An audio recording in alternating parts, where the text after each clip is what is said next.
Land forms of Pakistan. अभी हमारे unit के पहले टॉपिक जो हमारा, बल्कि थर्ड टॉपिक जो हमारा, उसके अंदर आते हुए थर्ड सब टॉपिक है लैंड फॉर्म्स ऑफ पाकिस्तान, इसमें आ गए। इसमें पाकिस्तान के हवाले से वही जो लैंड फॉर्म्स की हमने जनरली बात की थी ना, डेजर्ट्स, प्लेन्स, माउंटेन्स और plateaus. Mountains, plateaus, plains, deserts, ये चार हमने पीछे समझे थे। तो पाकिस्तान में रहते हुए माउंटेन्स आपको मेनली कहाँ मिलेंगे, पाकिस्तान में रहते हुए प्लेटोज कहाँ मिलेंगे, पाकिस्तान में रहते हुए प्लेन्स कौन से हैं और डेजर्ट्स कहाँ हैं। तो इसके अगर हमने पीछे बहुत दफ़ा वैसे बात कर ली है, तो अगर यहाँ पर इस मैप के अंदर जिक्र करें इसका, तो कुछ ये बनेगा।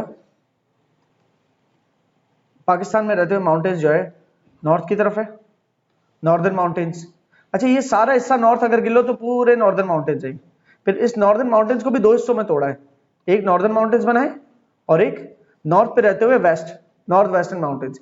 नॉर्दर्न माउंटेन्स में हमारी दो माउंटेन रेंजेस हैं, एक है कराकरम और एक है हिमालय रेंज है। ये मतलब इस एक माउंटेन रेंज का मतलब इसमें भी और बहुत सारे माउंटेन्स हैं। कराकरम रेंज तो चलो कराकरम रेंज है, हिमालयन रेंज को भी फिर तीन रेंजेस में तोड़ा है। एक है हिमालय के ऊपर वाला हिस्सा, अपर हिमालय, फिर है सेंट्रल हिमालय, बीच वाला हिस्सा, और उसके बाद लोअर हिमालय। लोअर हिमालय को सिविलिक्स भी कहते हैं, ठीक है। लोअर हिमालय के आखिरी आखिरी में आप कह सकते हो कि मरी जैसे एरिया शामिल है, इस्लामाबाद जैसा एरिया शामिल है, ठीक है। वो सारे हिमालयन माउंटेन रेंजेस में आता सारा। हिमालयन माउंटेन रेंज से थोड़ा सा और नॉर्थ चले जाओ तो कराकरम रेंज है, ठीक है। अच्छा, नॉर्थ पाकिस्तान के नॉर्थ के अंदर रहते हुए, नॉर्थ के अंदर रहते हुए वेस्ट की बात करें तो नॉर्थ वेस्टर्न माउंटेन्स है, और वहां रेंज है जिसका नाम है हिंदू कश रेंज। अब हिंदू कश माउंटेन रेंज है पूरे, मतलब बहुत सारे माउंटेन्स के ग्रुप को हिंदू कश माउंटेन रेंज कह रहा है। उसमें बहुत सारी पहाड़ों की चोटियां होंगी जिनके अलग अलग नाम होंगे, सही। अब इसके बाद ये तो माउंटेन्स पाकिस्तान के नॉर्थ और नॉर्थ वेस्टर्न माउंटेन्स हो गए। सिर्फ यहाँ माउंटेन्स नहीं है, पाकिस्तान के वेस्ट में भी माउंटेन्स है, बलूचिस्तान वाले हिस्से में भी माउंटेन रेंज है जिसे हम कहते हैं वेस्टर्न माउंटेन्स, ठीक है। यहां भी माउंटेन रेंज है। तो पाकिस्तान की mountain range northern mountains, north western mountains और वेस्टर्न माउंटेन्स। ये सिर्फ वेस्टर्न का नाम इसलिए क्योंकि नॉर्थ में नहीं है, बीच में, तो सिर्फ वेस्ट का वेस्टर्न माउंटेन्स का नाम है, क्लियर। और इन माउंटेन्स के साथ जो है ना नेचुरल बॉर्डर बनता है। नेचुरल बॉर्डर बनता है मतलब आपको दीवार नहीं खड़ी करने की जरूरत अफगानिस्तान के साथ। ये नेचुरली माउंटेनियस रीजन है, इसको पार करना आसान नहीं होगा, ठीक है। और अगर इसके दरमियान से रास्ते भी हुए तो वो पासेस की सूरत में होंगे। माउंटेन के बीच में से जो रास्ता खुदा हुआ बनता है, जो पूरा टेढ़ा मेढ़ा होते होते होते माउंटेन के थ्रू लेके जाता है, आपको वो कहलाता है पास, ठीक है। तो वो पासेस की सूरत में आप जो है अपने मुल्क से दूसरे मुल्क के ऊपर जाते हो। और जब पास बना हुआ है तो कोई बहुत ज्यादा चौड़ी जगह नहीं है, वो तो एक लिमिटेड स्पेस है, वहां तो अपनी मिलिट्री वगैरह तयन भी कर सकते हो, रख भी सकते हो ना, कि उतने एरिया को सिक्योर करने के लिए, ठीक है।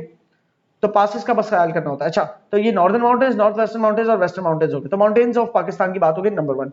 फिर बात करते हैं पाकिस्तान में प्लेन्स की बात करें अगर, तो जहां से इंडस रिवर गुजर रहा है उस पूरे हिस्से को दो प्लेन्स में तोड़ दिया। एक है अपर इंडस प्लेन, ये पूरा अपर इंडस प्लेन है, और ये नीचे जो है इसको लोअर इंडस प्लेन का नाम दे दिया, ठीक है। ये सारे का सारा है पूरा प्लेन्स का एरिया, ठीक है।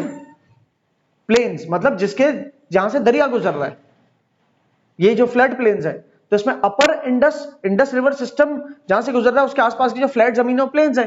तो उसमें जो पाकिस्तान के ऊपर वाले हिस्से वाला प्लेन एरिया वो अपर इंडस प्लेन, और जो नीचे वाले हिस्से वाला है वो लोअर इंडस प्लेन। तो ज्यादातर लोअर इंडस प्लेन कौन से प्रोविंस में पड़ता है, सिंध में, क्योंकि सिंध इस तरफ है, ठीक है। और ज्यादातर अपर इंडस प्लेन किस तरफ पड़ता है, पंजाब में, क्योंकि पंजाब ऊपर है, क्लियर है।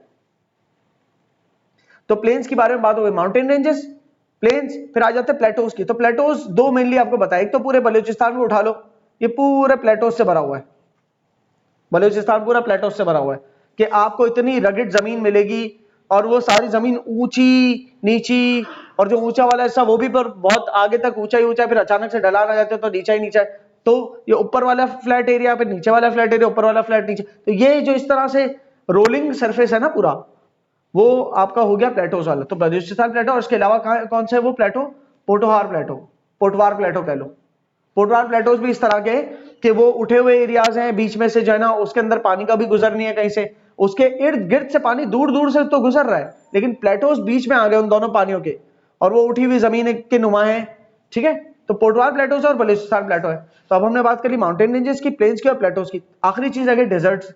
डेजर्ट्स और डेजर्ट्स पाकिस्तान में अगर मैं बात करूं तो वो आपके एक खारान डेजर्ट यहां पर मेन है, थर्ड डेजर्ट मेन है, इसके अलावा चोलिस्तान डेजर्ट भी है, और उसके अलावा इस तरफ जो है वो थल डेजर्ट भी है। क्लियर?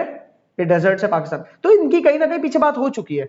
अब इसकी जो वजाहत है हम वो आगे देखते हैं। तो नॉर्दर्न माउंटेन्स के अंदर अब जूम इन करेंगे तो नॉर्दर्न माउंटेन्स की वजाहत मिलेगी आपको। ये नॉर्दर्न माउंटेन्स के अंदर अब हम आ गए। ये तस्वीर जो है वो आपकी मतलब आप समझ जाओगे पाकिस्तान के नॉर्थ वाले ऐसा उठा लिया हमने। सही है? तो ये जो ऊपर जो मैंने इतना मार्क किया हुआ है ना सारा रेड रेड रेड, ये समझो उस एरिया को अभी जूम इन कर दिया और अभी से हम माउंटेन्स की बात देख रहे हैं। तो इसमें अगर गौर करें हम तो जो ये दोनों मिला के बनते हैं, ये आपके कराकोरम रेंज और हिमालयास, ये मिलके बनते हैं हमारे नॉर्दर्न माउंटेन्स। ये तीनों चीज, ये तीनों क्या है मिलके, क्या है ये तीनों मिलके तो हिमालयास है और ये कराकोरम रेंज है, और ये दोनों मिला लो आपस में तो क्या बनते हैं? हाँ जी, ये बन गए नॉर्दर्न माउंटेन्स पूरे। ठीक है? हिंदू कश रेंज है, राइट? हाईलाइटर यूज करूंगा ज्यादा बेहतर तब नजर आएगा। हिंदू कश रेंज है, राइट? ये हमारे नॉर्थ वेस्टर्न माउंटेन्स है। नॉर्थ वेस्टर्न माउंटेन्स की हेडिंग थी। नॉर्थ वेस्टर्न माउंटेन्स में कौन से हमारे पास? हिंदू कश रेंज। कौन सी रेंज है? हिंदू कश रेंज। नॉर्दर्न माउंटेन्स के अंदर हमारे पास कौन कौन सी रेंज है? एक कराकोरम रेंज है और एक हिमालयन रेंज है। ये मिला के नॉर्दर्न माउंटेन्स है। सही? इन रेंज के अंदर बहुत सारी हाई पीक्स है। ज्यादातर हाईएस्ट जो पीक्स है वो कहां पर मौजूद है? कराकोरम रेंज में। पाकिस्तान के अंदर तकरीबन 5 अदद, पाकिस्तान में 5 पीक्स ऐसी हैं जो 8000 को क्रॉस करती हैं। 5 पीक्स हमारी ऐसी हैं जो कि 8000 मीटर्स को क्रॉस करती है, मतलब 8 किलोमीटर एल्टीट्यूड पे है, समंदर से 8 किलोमीटर ऊपर है तकरीबन। उसमें से K2 तो जाहिर मौजूद है, तो K2 है कराकोरम रेंज में। इसके अलावा कराकोरम रेंज में 2-3 पीक्स और हैं, गशेर ब्रह्म 1, गशेर ब्रह्म 2 और ब्रॉड पीक। ये 4 एक पीक्स तो यहीं कराकोरम में मौजूद है जो 8000 मीटर से ऊपर है। एक पीक हिमालयाज में मौजूद है जिसका नाम है नांगा पर्वत। ठीक है? वो भी 8000 से ऊपर है। कराकोरम रेंज के अंदर रहते हुए सबसे ऊंची पीक जो चोटी है उसका नाम है K2। हिमालय में रहते हुए सबसे ऊंची जो चोटी है उसका नाम है नांगा पर्वत। हिंदू कश में जो सबसे ऊंची चोटी है उसका नाम है तिरचमीर। वो शायद तिरछे शेप का पहाड़ होगा यकीनन, वो भी आप देख लोगे आगे आपके पास टेबल में भी मौजूद है। तिरचमीर हिंदू कश की सबसे ऊंची चोटी है। हालांकि तिरचमीर का जो आई थिंक 7900 कुछ है मीटर्स, ये तो 8000 मीटर से छोटी है। 8000 मीटर से छोटी है, पाकिस्तान की टॉप 5 में नहीं आती है, पाकिस्तान की टॉप 5 में नहीं आती, लेकिन हिंदू कश के अंदर रहते हुए सबसे ऊंची ये पीक है। इसका मतलब पाकिस्तान में रहते हुए सबसे ज्यादा ऊंची पीक है अगर पीक्स देखनी हमें तो कहां? नॉर्दर्न माउंटेन्स में मिलेंगी। और नॉर्दर्न माउंटेन्स में भी कौन से वाले में मिलेंगी? कराकोरम रेंज में मिलेंगी। ठीक है? कराकोरम रेंज में 4 पीक्स ऐसे जो 8000 मीटर से ऊपर है, और हिमालय में एक पीक ऐसे जो 8000 मीटर से ऊपर है।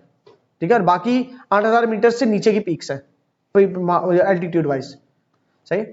तो अगर मैं बात करूं पाकिस्तान की टॉप 2 पीक्स की बात करूं तो एक है K2 जिसका नाम है गॉडविन ऑस्टिन। कशेर ब्रह्म वो सेकंड नंबर पे वो नहीं आती, बल्कि सेकंड नंबर पे आती है नंगा पर्वत।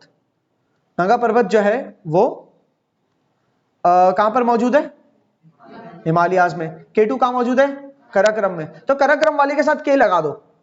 सही? अच्छा, नंगा पर्वत के अलावा जो तीसरे नंबर पे वो है ब्रॉड पीक, वो भी कहां मौजूद है? कराकोरम में। वो शायद K5 है ब्रॉड पीक। इसी तरह गशेर ब्रह्म 1, गशेर ब्रह्म 2, ये दोनों भी कराकोरम रेंज के अंदर ही मौजूद है। उनका नाम K3 और K4 है शायद, इस तरह से कुछ नाम है। So you don't need to remember all the peak names, you don't need to remember all their meters, but at least you need to remember कि पाकिस्तान के हाईएस्ट माउंटेन्स जो है वो नॉर्दर्न माउंटेन्स में, और उस नॉर्दर्न माउंटेन्स में रहते हुए भी कराकोरम रेंज में ज्यादातर हाईएस्ट माउंटेन कराकोरम रेंज में, और हिमालयाज में रहते हुए एक है जो 8000 मीटर से ऊपर है, वो है नांगा पर्वत। क्लियर? इतना पता होना चाहिए।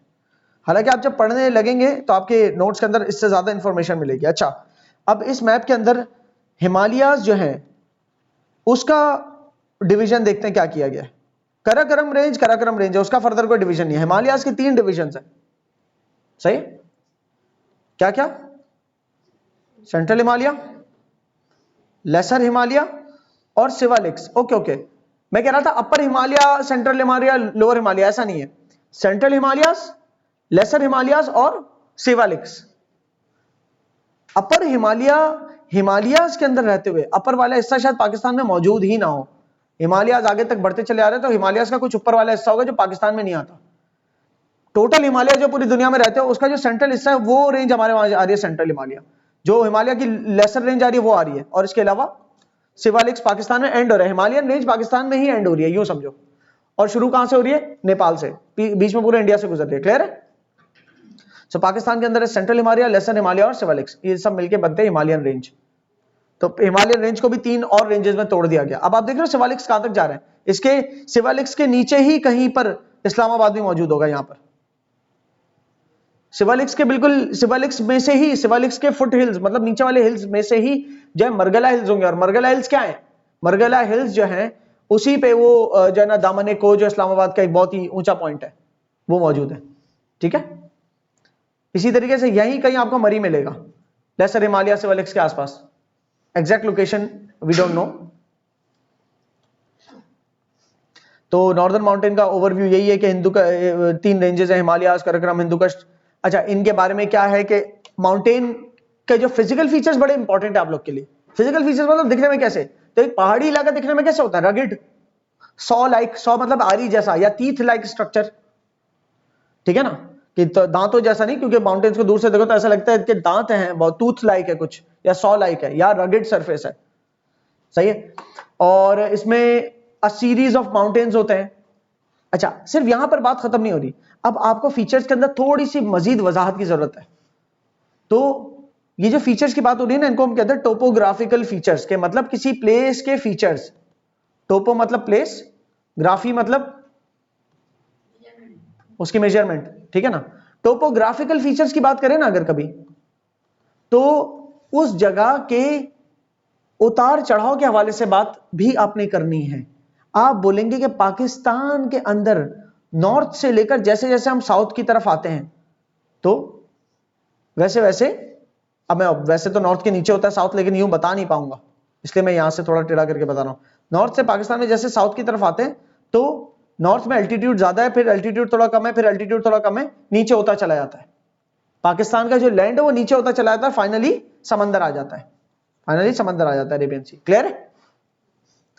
इसी वजह से तो दरिया का पानी नीचे की तरफ बहता है, इसी वजह से दरिया का पानी नीचे की तरफ बहता है, क्योंकि पाकिस्तान के नॉर्दर्न एरिया से ऊंचाई पे, और जैसे जैसे नॉर्थ से साउथ की तरफ आते जाते तो नीचे होता चला जाता है। ठीक है? तो इससे कहते हैं कि पाकिस्तान की जमीन अगर नॉर्थ से साउथ में किस एंगल से, हाइट से लो की तरफ जा रही है, तो पाकिस्तान का रिलीफ, रिलीफ मतलब ये कि उतार चढ़ाव, जमीन की ऊंचाई नीचाई की बात करें, तो पाकिस्तान का रिलीफ फीचर क्या है? पाकिस्तान का रिलीफ फीचर मतलब जमीन की ऊंचाई की खुसूसियत क्या है पाकिस्तान की? पाकिस्तान का रिलीफ फीचर यह है कि Pakistan is high, the land of Pakistan is high in the northern mountains, and the more we go toward south the lower the height. ठीक है? And finally the sea level, Pakistan meets at the sea level with Arabian sea. तो ऊंचाई से लेकर, मतलब north की ऊंचाई से लेकर नीचे साउथ तक आते तो पाकिस्तान का फ्लो नीचे की तरफ जा रहा है। क्लियर है? तो जब रिलीफ पाकिस्तान का ऐसा कि नॉर्दर्न वाला एरिया ऊंचा है और साउदर्न वाला एरिया नीचा है, तो रिलीफ के साथ साथ अब आप मुझे ड्रेनेज की भी तो बताओ क्या होगी। ड्रेनेज मतलब पानी का फ्लो, पानी का बहाव कैसे होगा? नॉर्थ से साउथ की तरफ होगा या साउथ से नॉर्थ की तरफ? नॉर्थ से साउथ की तरफ। ग्रेविटी क्या रोल प्ले करती है? खींचती है ना अपनी तरफ, तो जहां नीचे वाले से तो वहां पानी फ्लो डाउन करेगा। तो पाकिस्तान के रिलीफ और ड्रेनेज फीचर्स की बात अगर कोई करता है तो आपने सिर्फ एक जुमला बोल देना उसमें कि Pakistan Pakistan's land is highest in the north and lowest in the south। ये इसका हो गया रिलीफ फीचर, ये हो गया रिलीफ पाकिस्तान का। Therefore the Indus river system drains from the northern mountains down to the finally कहां पर खत्म होता है? To the Arabian Sea, and the meeting point of that river and Arabian Sea is the area of delta. Deltas का area वो। सही? और deltas खाली कहां बनेंगे? जहां से रिवर वाटर समंदर के पानी से मिलता है। तो डेल्टास आपको खाली सिंध में बनते हुए नजर आएंगे, बलूचिस्तान में आपको डेल्टा नहीं दिखेगा। बलूचिस्तान में सी वाटर तो मौजूद है, कोई दरिया का पानी आके उसमें नहीं बह रहा, इसलिए कोई डेल्टा नहीं बना हुआ। क्लियर? सही है ना ये बात?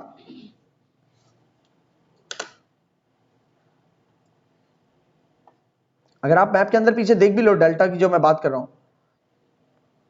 तो डेल्टा जो आपने आपका बनना है वो इस तरफ बनना है जहां मेरा माउस है, क्योंकि रिवर फ्लो डाउन इस तरफ हो रहा है, इस तरफ डेल्टास बनेंगे, यहां थोड़ी कोई डेल्टा बनना है।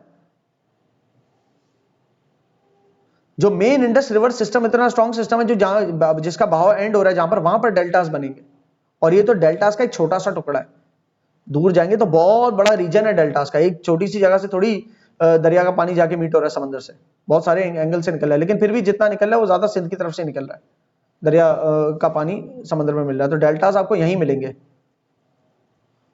बलूचिस्तान की तरफ नहीं मिलेंगे, बलूचिस्तान की तरफ आपको डेल्टास नहीं मिलेंगे। अच्छा, north and north western mountains की पहले बात हो रही है, वेस्टर्न माउंटेन्स की बाद में आएगी बात, पहले हमने यहाँ पर किस इस टुकड़े में क्या किया, नॉर्दर्न माउंटेन्स को कवर किया और नॉर्थ वेस्टर्न माउंटेन्स को कवर किया, कि नॉर्थ में रहते हुए वेस्ट, जो सिर्फ वेस्टर्न माउंटेन्स है वो इस तरफ है, उसकी बात अभी नहीं आई है, उसकी बात नीचे आएगी। तो northern and north western mountains, इनके जो खुसूसियात है मिलती जुलती ही हैं, एक तो एक कॉलम ये वाला पूरा कॉलम कराकोरम रेंज का, ये वाला कॉलम हिमालयन रेंज का है, तो ये दोनों जो कॉलम्स हैं ये तो नॉर्दर्न माउंटेन्स हमारे कहलाए, ये दोनों कॉलम्स हमारे नॉर्दर्न माउंटेन्स कहलाए, ये तीसरा कॉलम जो है ये नॉर्थ वेस्टर्न माउंटेन का है, क्लियर है। तो एवरेज एल्टीट्यूड, हालांकि कराकोरम रेंज में के बहुत सारे आपको माउंटेन्स मिलेंगे 7000 और 8000 मीटर से ऊपर, लेकिन सैकड़ों माउंटेन्स है कराकोरम रेंज में, बहुत सारे 5-5 हजार मीटर के भी होंगे, तो बहुत सारे 5000 मीटर वाले और जो 7 और 8000 मीटर वाले हैं, जो 6000 मीटर वाले हैं, उन सबको ऐड करके उनका एवरेज निकालो, तो एवरेज जो एल्टीट्यूड बनता है कराकोरम माउंटेन रेंज का वो बनता है तकरीबन 6000 मीटर। अब ये एवरेज है, इसमें ये बहस नहीं कर देना, इसमें तो 8000 वाले भी हैं, 8000 वाले होंगे, लेकिन 4-5 हजार मीटर वाले भी होंगे, जब भी तो वो कम वाले और ज्यादा वाले मिलकर एवरेज 6000 मीटर बना रहे हैं। हिमालयाज में रहते हुए 4000 मीटर की एवरेज है, हिमालयाज में क्यों 4000 की मीटर की एवरेज, इतनी कम एवरेज क्यों, क्योंकि नीचे जो शिवालिक्स है ना वो बहुत लेस एल्टीट्यूड वाले माउंटेन्स हैं, तो उनकी वजह से पूरे अगर हिमालय की बात करें तो एवरेज सबसे ज्यादा पीक्स यहाँ सेंट्रल हिमालय में होंगी, हिमालय के अंदर रहते हुए, लेकिन जैसे जैसे नीचे आते जाए तो वो माउंटेन्स छोटे होते चले जाते हैं, तो एवरेज जो है वो कहीं 5-4 हजार मीटर के करीब है। हिंदू कश का एवरेज हिमालय से ज्यादा है, 5000 मीटर है, लेकिन कराकोरम से कम है। हिंदू कश का हिमालय से ज्यादा क्यों है एवरेज हाइट में, हिंदू कश ज्यादा नॉर्थ की तरफ है, पाकिस्तान का नॉर्थ जो है ऊंचा है, पर हिंदू कश के जो माउंटेन्स है फिर भी वो कराकोरम को बीट नहीं करते, क्लियर है।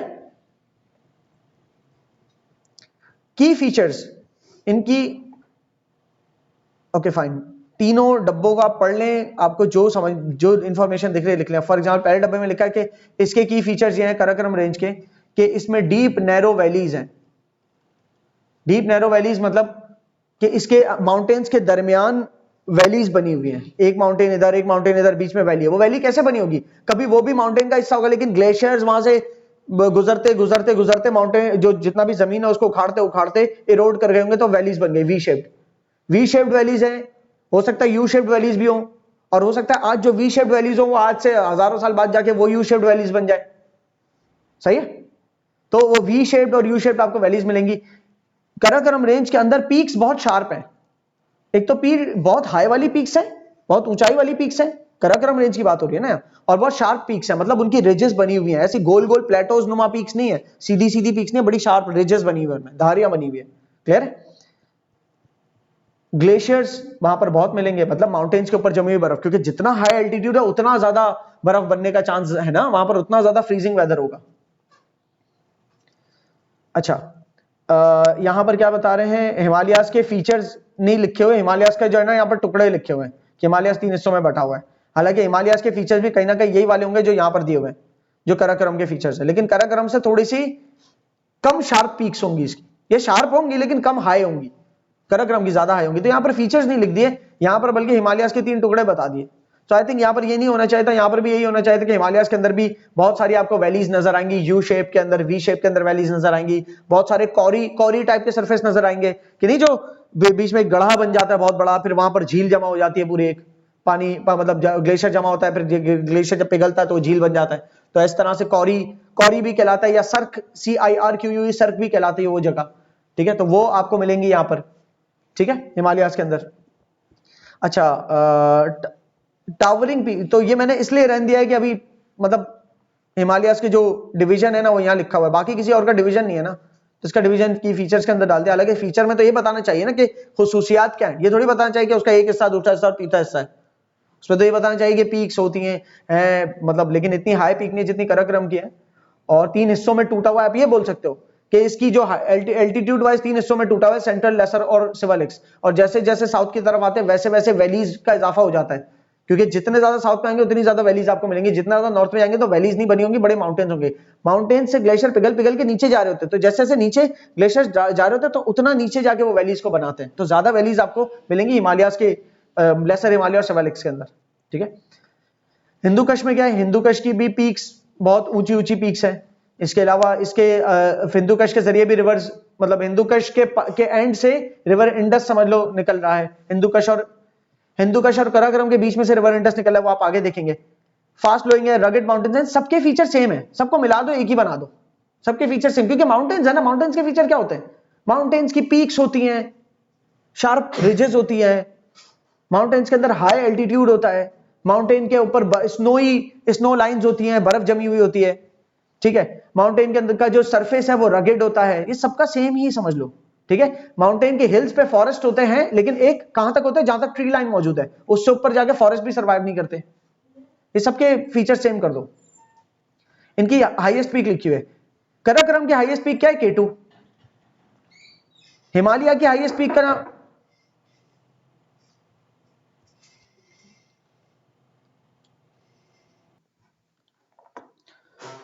इसी तरीके से हिमालय की जो हाईएस्ट पीक है वो क्या है, नागा पर्वत 8126। अच्छा, हिमालय की जो हाईएस्ट पीक है वो पाकिस्तान की सेकंड हाईएस्ट पीक भी है, फिर पाकिस्तान की third highest, fourth highest, fifth highest जो है ना वो काराकोरम में मौजूद है। लेकिन अभी रेंजेस की हाईएस्ट पीक की बात कर रहे हैं, तो हिंदू कश की हाईएस्ट पीक कौन से, 7690 मीटर्स, 7600 मीटर्स, मैं 7900 गलती से बोल दिया था, 7690 मीटर्स है हिंदू कश की हाईएस्ट पीक, जिसका नाम है तिरचमीर। पर हिंदू कश की हाईएस्ट पीक अगर लिखी है तो इसका मतलब ये मत समझ लेना कि तिरचमीर पाकिस्तान की थर्ड हाईएस्ट है, कि पहली ये है, दूसरी ये, पाकिस्तान की तीसरी है, जी नहीं। हिंदू कश में रहते हुए ये हाईएस्ट है, वरना पाकिस्तान की पहली जो है काराकोरम में, दूसरी हिमालय में, तीसरी चौथी पांचवी भी काराकोरम में ही है। उसके बाद भी जो है ना 7000 मीटर्स के पास भी इन दोनों में बहुत सारी हो सकती हैं, उसके बाद के जाके हिंदू कश की तिरचमीर होगी। हिंदू कश में रहते हुए तिरचमीर जो है वो सबसे हाईएस्ट है, ये कह सकते हो। क्लियर? इनका क्लाइमेट किस तरह का होगा, क्लाइमेट बेसिकली नॉर्दर्न हो या नॉर्थ वेस्टर्न माउंटेन्स, वहां पर प्रेसिपिटेशन किस सूरत में होती होगी, स्नो की सूरत में। प्रेसिपिटेशन का मतलब ये होता है कि पानी का ऊपर से नीचे गिरना, पानी का नीचे से ऊपर जाने का प्रोसेस क्या होता है, एवेपोरेशन। ठीक है, पानी का ऊपर से नीचे गिरने का प्रोसेस होता है प्रेसिपिटेशन। ठीक है, ऐसा ही है। तो पानी जब ऊपर से नीचे गिरता है, प्रेसिपिटेशन किस किस सूरत में होती है, वो रेन हो सकती है, स्नो हो सकती है, जो सॉफ्ट स्नो फ्लेक्स होते हैं, स्नोफॉल हो सकते हैं, हेल स्टॉर्म हो सकता है, हेलिंग कह रहा हूं मैं, हेल स्टॉर्म नहीं कह रहा, स्टॉर्म तो स्नो का भी हो सकता है, रेन का भी हो सकता है, खैर हेल हो सकती है, हेलिंग हो सकती है। इसके अलावा ड्यू हो सकती है, शबनम जो नहीं कहते अक्सर सुबह गाड़ियों के ऊपर होती है। ठीक है, तो वो बहुत सारी शबनम अगर हवा में आपको नीचे थोड़ा लो एल्टीट्यूड पे दिख जाए तो वो फॉग लगती है, देखने में फॉग लगती है, और उस फॉग में अगर मट्टी मिल जाए तो वो फॉग फिर स्मॉग हो जाती है। मट्टी के जर्रात भी अगर उसमें शामिल हो जाए तो फॉग पॉल्यूशन के साथ मिलकर स्मॉग बन जाती है। मट्टी या गैसेस मिल जाए ना स्मॉग में तो स्मॉग बन जाती है वो, और स्मॉग और ज्यादा धुंधली, जो कि लाहौर में बहुत ज्यादा होती है दिसंबर के आसपास। ठीक है, सो बहरहाल प्रेसिपिटेशन जो है, अगर हम इंडस प्लेन्स की बात करें थोड़ा नीचे आगे तो रेनिंग की सूरत में होती है, लेकिन नॉर्थ में चले जाए, हिमालयाज में या काराकोरम में या हिंदू कश रेंज में, वहां जो प्रेसिपिटेशन होती है वहां रेन बहुत मुश्किल से ही होती होगी, ज्यादातर वहां पर स्नो होती है या हिल स्टॉर्म हो गए कि रेन आ रही है लेकिन जमी हुई सूरत में आ रही है। ठीक है, एकदम जम के बर्फ के जो है ना उसकी तरह गिर रही है, हिल्स बर्फ के पीसेस की तरह गिर रही है। ठीक है, तो क्या है क्लाइमेट यहाँ पे, यहाँ पर प्रेसिपिटेशन स्नो की होती है। क्लाइमेट बहुत हार्श है, कौन सा वाला हार्श है, गर्म वाला, सर्द वाला? सर्द वाला हार्श मतलब बहुत तकलीफ दे, खतरनाक, एक्सट्रीम, तो बहुत ज्यादा इंतहा का क्लाइमेट है, और वो सर्दी की वजह से यहाँ की। सही, और यहाँ पर क्या, यहाँ पर भी हिमालयास, दूसरा कलम और हिमालयास का, उसमें भी ऐसा ही है। हिमालयास में ये कह सकते हो जो थोड़ा सा आप लेसर हिमालयास या सिवालिक्स की तरफ आ जाओ, थोड़ा नीचे आ जाओ, जब सेंट्रल हिमालय में तो हार्श होगा, लेसर हिमालय या सिवालिक्स तक आ जाओ तो फिर वहां थोड़ा सा ऐसा क्लाइमेट होगा कि आपको ग्रीनरी भी थोड़ी बेहतर मिल जाएगी, और थोड़ा मतलब जमे हुए पहाड़ों के अलावा गर्मियों में जाके वहां पर पिघले हुए चश्मे भी नजर आएंगे, मरी वगैरह की अगर हम बात कर लें। ठीक है। नथिया तो वो ऐसी जगह है जहां पर ऐसा मिडिल पॉइंट है कि जहां से ऊपर जाओ तो वो वाली पीक्स मिलती हैं कि जहां पर बहुत सारी बर्फ वगैरह है, जहां पर रहते हुए आपको हर तरह की सीनरी नजर आ सकती है, और जहां से थोड़ा सा नीचे की तरफ आओ तो वहां पर आपको जमीन वाली प्लेन्स वाली हरियाली मिलती है। तो मरी, नथियागली वो इस तरह के स्टेशन है।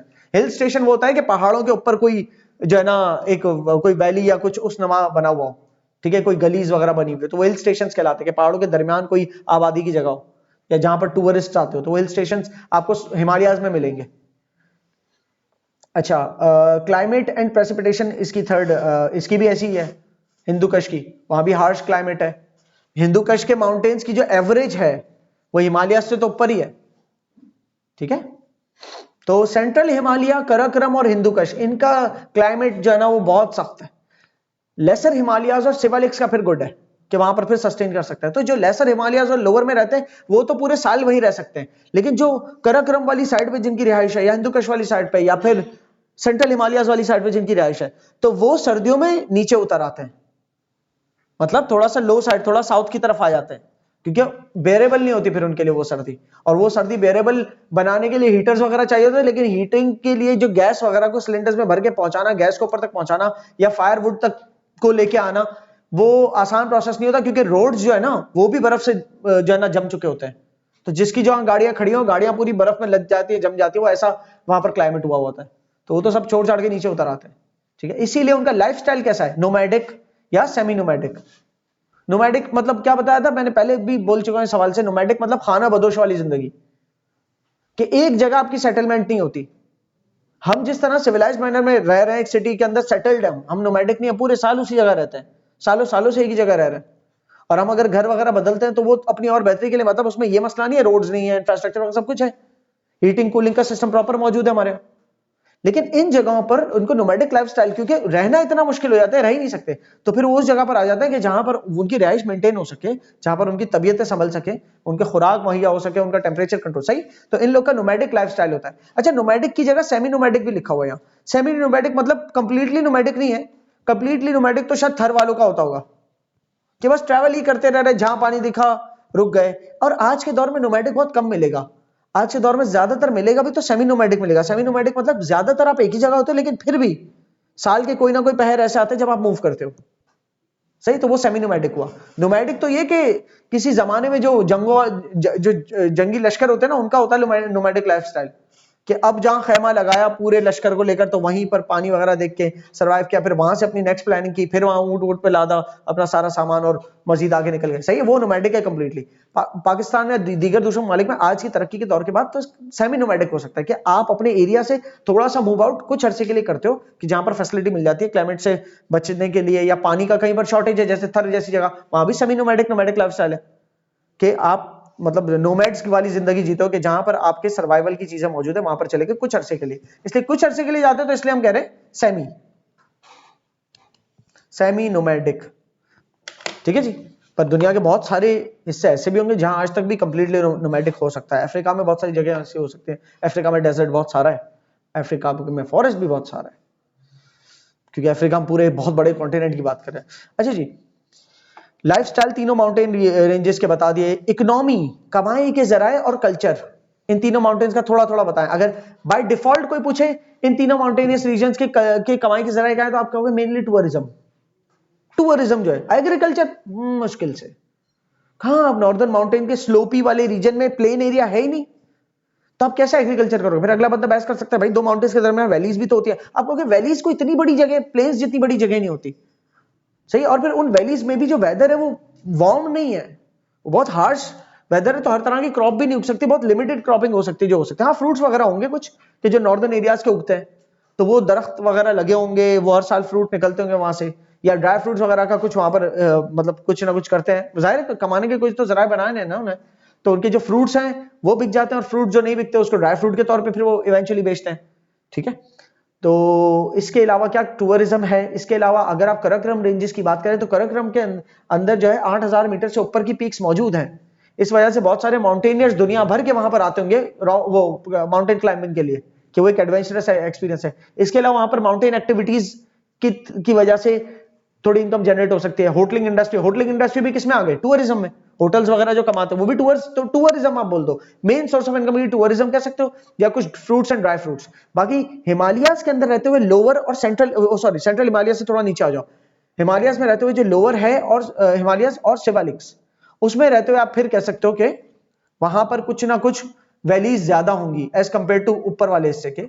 यहाँ पर वैलीज ज्यादा होंगी तो प्लेन एरिया यहाँ पर ज्यादा होगा, तो यहाँ पर शायद जो है एग्रीकल्चर के चांसेस ज्यादा हो, पर इन जगहों पर तो ऑफ सीन है एग्रीकल्चर का, कराक्रम वाली जगह पर, और अगर होगा भी ना तो बहुत लिमिटेड होगा, ठीक है, हिंदू कश वाली जगह पर। कराक्रम में तो छोड़ी, तो हिंदू कश के भी कुछ एरियाज ऐसे होंगे जहां पर एग्रीकल्चर हो सकता होगा, पर बहुत लिमिटेड वो भी, क्योंकि बहुत सारा प्लेन एरिया, एग्रीकल्चर के लिए दूर दूर तक प्लेन एरिया चाहिए, और पानी चाहिए, और सूरज का एंगल चाहिए, सही, तो वो सारी चीजें तो आपको प्लेन्स में ही मिलेंगी। क्लियर है? मेजर वैलीज की अगर बात करें, अच्छा इकोनॉमिक एंड कल्चरल इंपॉर्टेंस, बाकी कल्चरल इंपॉर्टेंस की अगर बात करें, अच्छा इकोनॉमिक इंपॉर्टेंस, हाँ कराक्रम की एक बहुत इंपॉर्टेंट क्या है, कराक्रम रेंज के जरिए गुजरता है खुजराब पास, जो कि कराक्रम हाईवे बनाता है आगे जाके। तो कराक्रम माउंटेन रेंज की एक बहुत इंपॉर्टेंस ये है कि चाइना और पाकिस्तान के दरमियान मीटिंग पॉइंट है कराक्रम रेंज, तो इसलिए कराक्रम रेंज में डेवलपमेंट होती है कुछ ना कुछ, क्योंकि वो जो पैसेज है इस हद तक डेवलपमेंट होती है कि वो पैसेज सलामत रहे, तो वहां पर लोगों को जो जॉब्स वगैरह मिल जाती होंगी वो इसलिए मिल जाती होंगी कि उस पैसेज के आसपास जो सिविलाइजेशन है उनको कुछ ना कुछ काम वहां मिल जाता होगा, ठीक है, क्योंकि वहां से चाइना के ट्रक्स वगैरह का गुजर बसर है। अच्छा, इसके अलावा हिमालयाज के अंदर माउंटेन ट्रैकिंग वगैरह, टूरिज्म, ये बता दिया मैंने इनकी इकोनॉमिक कल्चरल इंपॉर्टेंस। इसके अलावा इनकी कुछ हिस्टोरिक इंपॉर्टेंस भी है जो ऊपर लिखी हुई है, जैसे कि ये माउंटेन्स, हिंदू कश की बात करें अगर, हिंदू कश माउंटेन्स वो हैं जिसको क्रॉस कर करके बहुत सारे लोग हिंदुस्तान आए थे किसी जमानों में, अफगानिस्तान से थ्रू होते हुए हिंदू कश माउंटेन्स के पासेस जो है, माउंटेन के पासेस, शंदूर पास, लौराई पास, और पता नहीं एक और शंगला पास भी यहाँ पर कुछ मिसालें लिखी हुई है। तो माउंटेन्स के दरमियान के जो रास्ते हैं वहां से गुजर बसर अपने पूरे पूरे लश्कर लेके आए, हिंदुस्तान के अंदर दाखिल हुए, ठीक है, वो चाहे वो अफगानिस्तान से आ रहे हो या अफगानिस्तान से और दूर कर लो, पर्शिया से आ रहे हो, पर्शिया से अफगानिस्तान आए होंगे, अफगानिस्तान से मस्जिद गुजर के फिर ये नॉर्थ वाला रास्ता जो है वहां से घुसते हुए जो है ना हिंदुस्तान में दाखिल होंगे, तब तो हिंदुस्तान ही था नहीं, तो ये सब हिंदुस्तान का ही पार्ट था। तो हिस्ट्री भी बहुत स्ट्रांग है इनकी, इन माउंटेन से गुजरे बड़े बड़े इन्वेडर्स जिन्होंने इन्वेड किया इंडिया को आके, ठीक है। इनकी वैलीज की अगर बात करें तो कराकोरम रेंज के अंदर है गिलगित, हुंजा, बल्तिस्तान, ये गिलगित, हुंजा और बल्तिस्तान ये वो एरियाज हैं कराकोरम रेंज के अंदर जहां पर आपको वैलीज मिलेंगी, वैलीज मतलब रिहाइश मिलेगी, प्लेन एरियाज मिलेंगे जहां पर आपको ग्रीनरी वगैरह मिल सकते हैं, लोग रहते होंगे, पर उनकी आबादी शायद इतनी नहीं होगी जितनी हिमालयाज के अंदर होगी, वैलीज के अंदर, जैसे मरी या मरी के आसपास की गलियां जिसमें से नथिया गली एक है, ठीक है, या कागान, नारान, या जितने भी उस तरफ के एरिया पड़ते हैं आपके, ठीक है, शुगरान, बहुत सारे जो टूर्स हैं उनको पता होंगे। मेजर वैलीज उसकी बात करें अगर हिंदू कश की, तो सवात वैली, चित्राल, दीर, ये एरियाज है जहां पर और मजीद वैलीज है। सवात वैली को भी एक पूरा वैली कह दो, फिर उसके अंदर भी छोटी छोटी और वैलीज होंगी। इंपॉर्टेंस ऑफ नॉर्दर्न माउंटेन्स आप पढ़ेंगे समझ में आ जाएगी, इसको मैं बिल्कुल नहीं पढ़ा रहा क्योंकि सारी बात हो गई, पीपल एंड इकोनॉमी, वहां के लोग, नॉर्दर्न माउंटेन्स की बात हो रही है यहाँ पर। अब जब नॉर्दर्न माउंटेन्स लिख दिया ना, मैं यहाँ पर नॉर्दर्न एंड नॉर्थ वेस्टर्न भी लिख देता हूं ताकि आपको ये ना लगे सिर्फ नॉर्दर्न की, क्योंकि नॉर्थ वेस्टर्न भी नॉर्दर्न में ही आते हैं, वो है तो नॉर्थ का पूरा पट्टा ना, तो उसकी इंपॉर्टेंस, वहां के लोग किस तरह के होते हैं, वहां पर जो है ना क्या कहते हैं, लोग किस कामों में मशगूल होते हैं, उनका कल्चर किस तरह का है, वो कमाई के जराए ऊपर बात हो गई सारी, ठीक है, उसको और डिटेल में लिखा हुआ है। एनवायरमेंटल मसले वहां पर क्या, लैंड स्लाइडिंग एक जैसे बहुत बड़ा मसला है, वहां पर डिफॉरेस्टेशन हो गई है अगर बहुत सारे, उसके बाद लैंड जो है ना टिकता नहीं है, पहाड़ों, जहां पहाड़ी इलाका है और फॉरेस्ट नहीं है, ट्री लाइन मौजूद नहीं है वो लैंडस्लाइड को रोकने के लिए, तो सीधा आके वो घर तबाह करती है, रोडों को तबाह करती है, या अगर तारों का कोई निजाम जा रहा है उसको तबाह कर देती है। क्लियर? और उसके बाद बहुत सारे लोगों ने भी जो है ना वहां पर आके गंदगी मचाई है टूरिस्ट से आके। इसके अलावा चाइना से, पाकिस्तान और चाइना के दरमियान जो इकोनॉमिक एक्टिविटीज हो रही है, कमाई के जराए, तो बहुत सारी फैक्ट्रीज लगी होंगी बीच बीच में किसी ना किसी हवाले से, तो उसका गंद जो है वो पानी के चश्मों में बह गया होगा साथ। फिर लोगों का वहां प्रॉपर सीवेज निजाम अगर ना हो, तो उनका जो घरों से सीवेज निजाम नहीं, तो हो सकता है उनका कोई सिस्टम ऐसा बनाओ कि कहीं ना कहीं जो है ना प्रॉपर सिस्टम ना होने की वजह से उनके जो वेस्ट मटेरियल है, ठीक है, वो सारा कहीं ना कहीं पानी के चश्मों में ना मिल जाता हो। सही है, तो इस तरह से बहुत कुछ चीजें हैं जिसकी वजह से वो अब जो है ना, एक जमाने में बड़े क्लियर अगर वाटर थी तो अब कहीं ना कहीं पोल्यूट होना शुरू हो गई। इन जगहों पे ग्लेशियर्स कौन से, ज्यादातर आप देखो तीनों ग्लेशियर्स, बड़े ग्लेशियर्स हैं जिनके नाम लिखे हैं वो कराकोरम रेंज के लिखे हैं। इसका मतलब ये नहीं है कि हिमालय में ग्लेशियर्स नहीं होंगे, लेकिन कराकोरम रेंज में मेजर ग्लेशियर्स हैं। बाल्टोरो ग्लेशियर 58 किलोमीटर का है, बतूड़ा ग्लेशियर 58 किलोमीटर, इतना बड़ा बर्फ का तौदा 58 किलोमीटर, मतलब अगर हम यहां से लेकर अपने घर से 40-50 किलोमीटर दूर जाएं तो मेरे ख्याल से हम बहुत दूर दूर वाले एरियाज तक पहुंच चुके हो। यहां से लेकर हम समंदर, अपने जिस पॉइंट पे हम बैठे वहां तक, वहां से समंदर 25 किलोमीटर है, कि क्या क्या बीच में आ जाता है, समझो इससे इसका भी डबल ग्लेशियर का साइज। सियाचिन ग्लेशियर जो पाकिस्तान का जो बड़ा सबसे बड़ा ही ग्लेशियर है, जो सियाचिन ग्लेशियर इंडिया के साथ बॉर्डर भी होता है, बहुत हार्श है वहां पर, जो मिलिट्री तायुन होती है ना सियाचिन ग्लेशियर पे, वो भी बहुत जो है ना स्ट्रॉन्ग कमांडर्स, उनकी पता नहीं कैसी कैसी ट्रेनिंग्स होती है, हर तरह की सिचुएशन में सर्वाइवल कर सके इस तरह की, तो उनकी सांप वाप खिला देते हैं उन लोग को, ऐसी ऐसी ट्रेनिंग से गुजारते हैं उनको, समझ रहे हो? तो वो एक ऐसे स्ट्रॉन्ग लिविंग कंडीशंस के अंदर सर्वाइव कर जाएं। तो खैर Siachen glacier is a big glacier. बहरहाल ये कार्यक्रम, तो ग्लेशियर्स कौन कौन से वो भी बता दिए माउंटेन, नॉर्दर्न माउंटेन्स के अंदर। नॉर्दर्न माउंटेन्स के टोपोग्राफिकल रिलीफ फीचर्स और ड्रेनेज फीचर्स, ये जो मैं कह रहा हूं ना फिजिकल फीचर्स, जाहिरी तौर पे किस तरह के होते हैं, पीछे हमने कहीं ना कहीं बात कर ली, माउंटेन पीक्स हैं, ऊंचाई है, बीच में वैलीज हैं, उसमें से पानी नीचे की तरफ साउथ की तरफ बह रहा है, वही बातें आप कहोगे यहां दोबारा रिपीट हो रही है, लेकिन इनको जरूर पढ़ना है आपने, इसलिए क्योंकि वो जो रिपीटेशन में हर दफा अल्फाज जो जहन में बैठ रहे हैं, जब भी मैंने कहा पीछे कुछ याद करने का नहीं है, but once you just keep reading and understanding everything, read करते हुए ये जहन में रखना, ये याद नहीं करने बैठे आप, लेकिन ये रीड करते हुए दूसरी बात ये भी ध्यान में रखते हैं, कोई भी ऐसी चीज ना हो जो मुझे ना समझ में आई हो, अगर पीछे इनमें से कोई चीज गुजरी थी जो समझ में नहीं आई थी और आपने देख ली और समझ ली, तो अब दोबारा वो चीज आएगी तो आप समझ जाओगे। जैसे कि यहां पर पास का लफ्ज लिखा हुआ है, पासेस लाइक खुजराब, शंदूर, लवराई, तो आपको पता होगा पास पीछे गुजर चुका कि माउंटेन के अंदर से गुजरता हुआ रास्ता होता है, लेकिन अगर पीछे क्लियर था फिर भी कोशिश की क्लियर करने की, लेकिन रह गया पीछे, तो आगे किसी पॉइंट पे जाके दोबारा वो चीज आएगी, और हो सकता है पीछे मैं क्लियर कर चुका था, आगे दोबारा वो चीज आई और दोबारा मैं भूल गया तो दोबारा क्लियर करोगे, तो ये जो रिवीजन है ना, ये इटसेल्फ आपको प्रिपेयर करेगा एग्जाम के लिए। जब मैं कह रहा हूं ये कंप्लीट सीरीज देखने के बाद पास पेपर जरा आप सॉल्व करना शुरू करेंगे, ठीक है, कंप्लीट लेक्चर्स के बाद। बहरहाल ड्रेनेज फीचर्स की जहां बात हो रही है, तो उसमें पानी के बहाव को लेकर चीजें देखें, यहां पर गॉर्जेस बनी हुई है, गॉर्जेस का मतलब क्या, दो पहाड़ियां बीच में घाटी, उसमें से पानी बहता है, तो ड्रेनेज फीचर क्या है माउंटेनियस एरियाज में, कि दो घाटियां बनी है उसके दरमियान से पानी गुजर रहा है, मतलब दो पहाड़ियों के बीच में से पानी गुजर रहा है। माउंटेन रीजन्स के अंदर ड्रेनेज फीचर ये है कि U shape valleys, V shape valleys है, तो वी शेप अगर वैलीज है वहां से भी पानी बह रहा है, या यू शेप वैलीज है तो वहां पर भी पानी बह रहा है, या बीच में जम गया, झील की सूरत अख्तियार कर गया कि अब मजीद आगे ड्रेन नहीं हो रहा, तो ये पानी के बहाव को लेकर है सारे फीचर्स।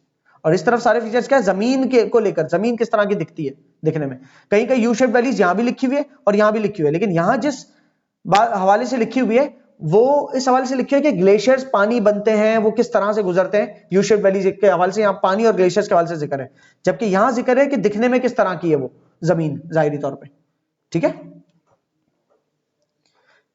उसके बाद आते हैं हम वेस्टर्न माउंटेन्स पे।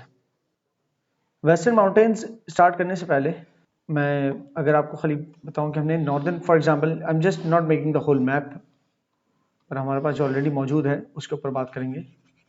तो नॉर्दर्न माउंटेन्स तो हमारे हो गए, मैं एक लाइन भी लगा देता हूँ कि इसके अबव जो हमारे नॉर्दर्न माउंटेन्स हैं, ठीक है, या ज़्यादा एक्चुअली इसके अबव नहीं करो, इसके अबव कर दो, बिकॉज सिवालिक्स तक भी आ जाए, यहाँ तक सिवालिक्स होते हैं ना, हिमालयन रेंज की जो सबसे आखिरी सिवालिक्स है, ये ऊपर नॉर्दर्न माउंटेन्स हो गए।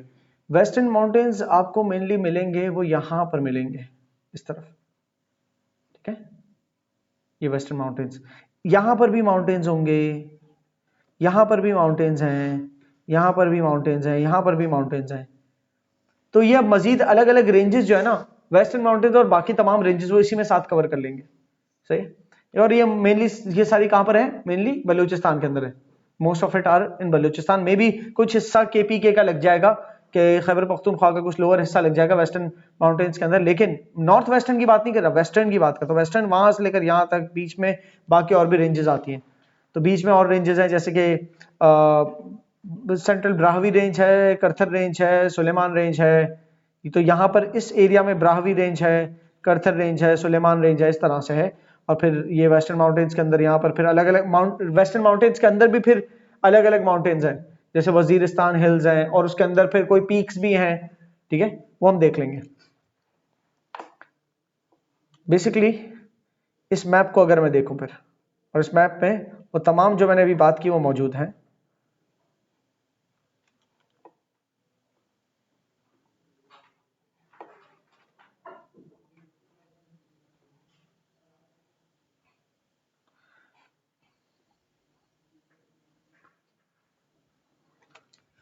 This is Kirthar range, this is Sulaiman range, this is central Brahui range.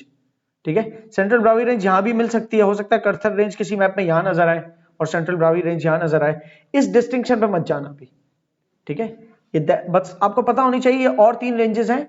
इसके अलावा मतलब वेस्टर्न माउंटेन्स के अंदर ये सारी अलग है। आप कहोगे कि ये तो सेंट्रल लग रही है पाकिस्तान के हिसाब से देखा जाए तो, इसको भी देखोगे तो कहोगे तो साउदर्न माउंटेन्स होने चाहिए आपके ख्याल में, सही है। और इसको देख के कब कहोगे कि साउथ वेस्टर्न होनी चाहिए, हाँ ये वाली वेस्टर्न होनी चाहिए। इस डिस्टिंक्शन में आप लोग मत पढ़े, आप बस ये समझ लें कि ये जो okay fine this one is western mountains, and western mountains के अलावा बलूचिस्तान में और माउंटेन रेंजेस भी मौजूद है, जिसमें सेंट्रल ब्रावी रेंज है, सुलेमान रेंज है और करथर रेंज है। क्लियर है? कौन सी एग्जैक्टली कहां पर है, दिस इज नॉट, आपको ये नहीं बहुत क्लियरली पता इन हवाले से होना चाहिए, मतलब वो मैप को बहुत ही एक्यूरेट मैप को फाइंड करना और जिसके अंदर ये पता हो फिर माउंटेन रेंज शुरू कहां से हो रही है खत्म कहां से हो रही है। हो सकता है सेंट्रल ब्रावी रेंज हो, साथ में करथर रेंज हो सकता है बीच में अंदर कोई ओवरलैपिंग माउंटेन्स हो, कि कुछ लोग कहते हैं करथर रेंज है, कुछ लोग कहते हैं वो central Brahui range. So this is not clear, ये तो कोई एक्सपर्ट ही बताएंगे जो जियोलॉजिकल एक्सपर्ट्स होते हैं। ठीक है, सो राइट नाउ मैं भी इन मैप्स के जरिए मतलब को थ्रू किया तो मुझे अलग अलग किस्म के मैप्स मिले, लेकिन मुझे ये कंक्लूजन मिला कि मेनली बलूचिस्तान में और जो माउंटेन रेंजेस है वो करथर रेंज यहाँ पर है, सुलेमान रेंज यहाँ पर है और सेंट्रल ब्रावी रेंज यहाँ पर है, ये है। और इसके अलावा बलूचिस्तान के अंदर रहते हुए यहाँ पर वेस्टर्न माउंटेन्स मौजूद है, सही है। लेकिन सिर्फ बलूचिस्तान ही नहीं, उसमें केपीके का भी हिस्सा लग रहा है, देखो केपीके का हिस्सा भी लग रहा है इन वेस्टर्न माउंटेन्स को। तो वेस्टर्न माउंटेन्स में लोअर केपीके और नॉर्थ बलूचिस्तान, केपीके का साउथ वाला हिस्सा और बलूचिस्तान का नॉर्थ वाला हिस्सा जो है ना, उस तरफ कोने पे जो अफगानिस्तान के साथ बॉर्डर हो रहा है वो कौन से माउंटेन्स है, वेस्टर्न माउंटेन्स है। फिर उन वेस्टर्न माउंटेन्स के अंदर अगर हम बात करें मजीद तो आपको जो मिलेंगे वो है जैसे कि सफेद को रेंज। अब वेस्टर्न माउंटेन रेंज के अंदर भी रेंजेस में तोड़ा हुआ है, सही है। वो रेंजेस में जिस तरीके से हिमालयास को तोड़ा हुआ है उस रेंज को भी फर्दर ग्रुपिंग की हुई है। तो सफेद को रेंज, वजीरिस्तान हिल्स, ये जो है ना इसका डिवीजन बना हुआ है। क्लियर है? और ये बीच में अगर आप मैप देखोगे तो आपको इक्वल्स टू के निशान नजर आएंगे। ये इक्वल्स टू के निशान है, ये पासेज है, ये इक्वल्स टू टाइप के निशान है ना, ये पासेज है, मतलब माउंटेन्स के दरमियान का रास्ता। जब जूम इन करोगे तो रास्ता इतना सीधा कोई ब्रिज की तरह नहीं होगा, वो बिल्कुल वैसा ही होगा जैसे आप दरिया से मींडर नहीं होते निकलते हुए, वैसे ही वो माउंटेन का भी रास्ता इस तरह का बना होता है, सही है। उसके बहुत सारे, क्योंकि एक बात तो ये माउंटेन के अंदर से आप सीधा रास्ता बनाना इट्स वेरी डिफिकल्ट, इतना स्टीप कैसे बनाओगे रास्ता, मशीनरी कैसे लेके आओगे। सो बेटर ये है कि आप साइडवेज बनाते हो रास्ते को। फिर उसके और बहुत सारे फायदे हैं कि लेंदी हो जाता है रास्ता, दैट्स वन थिंग, लेंदी तो बहुत हो गया लेकिन स्लोप कम है, स्लोप कम है तो गाड़ियां इजीली चढ़ सकती है, इंसान इजीली चढ़ सकते हैं, ट्रैवल कर सकते हैं, जानवर चढ़ सकते हैं, ट्रैवल कर सकते हैं, अगर कोई आप घुड़सवारी करके जा रहे हो। ठीक है, सेकेंडली कोई लैंड स्लाइडिंग हो रही है तो वो बीच में से कुछ पैचेस बर्बाद होंगे, जैसे ऊपर से अगर कोई पत्थर पहाड़ के गिर रहा है तो ये सा तोड़ा, ये सा तोड़ा, ये सा, ये इस तरह तोड़ा बीच बीच में से। लेकिन अगर आपका एक रास्ता यूं है which is not possible first, और अगर बन भी गया तो ये थर्ड थर्ड थर्ड थर्ड पूरा पूरा रास्ता बर्बाद कर देगा। पहली बात तो ऐसा बन नहीं सकता, लेकिन अगर बन गया तो फिर वो वैसे भी उसकी फिजिबिलिटी नहीं है। बहरहाल मूविंग फॉरवर्ड, इस मैप में तो चलो आपको नॉर्दर्न भी नजर आ रहे हैं, नॉर्दर्न वाले भी नजर आ रहे हैं, लेकिन हमारा जो एरिया अभी वेस्टर्न माउंटेन्स को लेकर वो ये सारा है, बलूचिस्तान के अंदर सारे मौजूद है। ओवरव्यू ऑफ वेस्टर्न माउंटेन्स, ये आप इसके बारे में पढ़ेंगे तो आपको पता चलेगा ये उतने हाई नहीं होंगे कि जितने हाई आपको नॉर्दर्न माउंटेन्स मिलेंगे। अब ये देख रहे हो वेस्टर्न माउंटेन्स को जो इसने तोड़ा है 3 हिस्सों में, सफेद को रेंज वेस्टर्न माउंटेन्स को 3 हिस्सों में तोड़ा है, नॉर्दर्न माउंटेन्स को कराकरम और हिमालयाज में तोड़ा था, और उसमें साथ में नॉर्थ वेस्टर्न माउंटेन भी डाल दिए थे जो हिंदू कश है। आप नॉर्दर्न माउंटेन्स के साथ नॉर्थ वेस्टर्न माउंटेन का लफ्ज यूज करो ना करो, वो सब है तो नॉर्दर्न माउंटेन्स का सब। तो नॉर्दर्न माउंटेन्स में 3 रेंजेस है, कराकरम, हिमालयस और हिंदू कश। वेस्टर्न माउंटेन में भी 3 रेंजेस बता दी, सफेद को रेंज, वजीरिस्तान हिल्स और सुलेमान एंड करथर रेंजेस। ठीक है, अब इसमें सेंट्रल ब्रावी रेंज नहीं लिखी हुई, वरना वो भी हिस्सा तो है उसकी। ठीक है जी, तो बहरहाल इसको आप पढ़ेंगे कि एवरेज एल्टीट्यूड इनका क्या है, तो आपको पता चलेगा कि इनका एवरेज एल्टीट्यूड नॉर्दर्न माउंटेन से नीचे है काफी। सफेद को रेंज है, उसका एवरेज एल्टीट्यूड 3600 मीटर है, कि इसके माउंटेन 3600 मीटर तक जाते हैं, या 3600 मीटर से लेकर 4700 मीटर तक जा सकते हैं मैक्स।